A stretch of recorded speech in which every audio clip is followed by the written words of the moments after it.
So what I'd like to talk to you about today is the spinal decay chart. And very commonly people first come into my office on their initial visit, and I hear the words, I'm getting older, I have neck pain, back pain, and I just feel like it's because I'm getting older, so I don't think that there's much that you can do for me. Or some people come in, they're like, my doctor told me that I'm just getting older and I have to live with the pain, there's really nothing to do.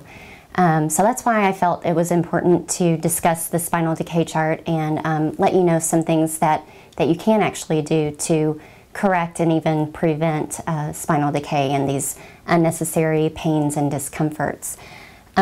This is where we all start as normal. This is textbook normal. In the neck, the mid-back, and the low back, there are different curves. There's a cervical lordosis, thoracic kyphosis, and then a lumbar lordosis as well.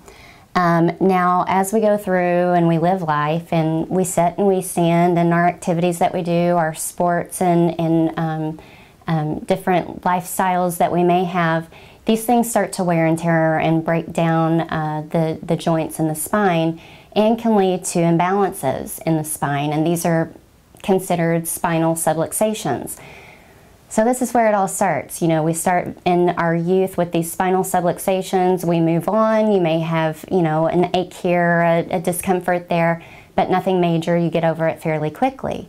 Well, then before you know it, it becomes a little more often that you notice this discomfort, and maybe the discomfort gets a little bit worse each time, or the episodes start to last longer. This is what happens as you progress through the spinal decay chart. So as you have those imbalances, you've got the spinal dysfunction, which leads to loss of the curvature in the spine, also leading to impaired turning and bending.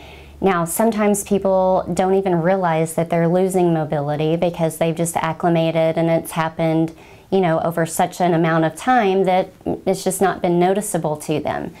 And then as that progresses, 5, 10, 15 years down the road, you've continued to ignore it because you've been able to acclimate and go on with your life, you end up having bone spurs. Now, this is your body's natural defense mechanism to help to correct a joint that's not working right. So as your body tries to heal itself, the effect is the bone spurs. The problem is, do we want bone added to your joints? No, you don't, because joints are made to move.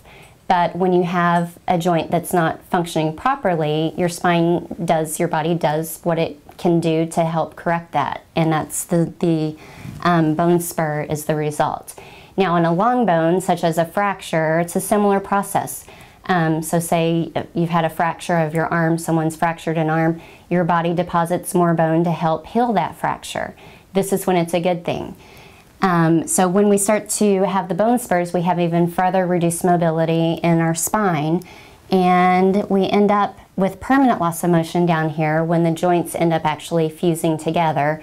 And once again, we acclimate to it, we let it go, it's no big deal, it's a stiff neck here. Maybe we start getting some radicular symptoms down into the arm, numbness, tingling, that can happen in the arm, it can happen in the leg. Eventually, it usually gets your attention and sends you into a chiropractic office. Hopefully, that's where you end up for this type of problem. So what we can do as far as chiropractic is concerned is we can work on the alignment in the spine to help correct it the best that we can. Everybody's ability to heal is a little bit different. It depends on the severity of your condition, where you fall in the spinal decay chart. But we can definitely improve most conditions as far as the spine is concerned.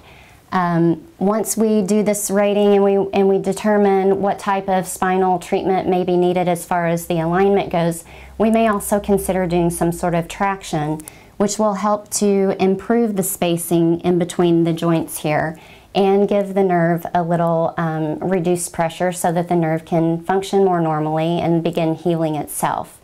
So just wanted to let everyone know this is not a normal process of aging. In fact, it is something that can be prevented, and it can also be slowed if the process has already started.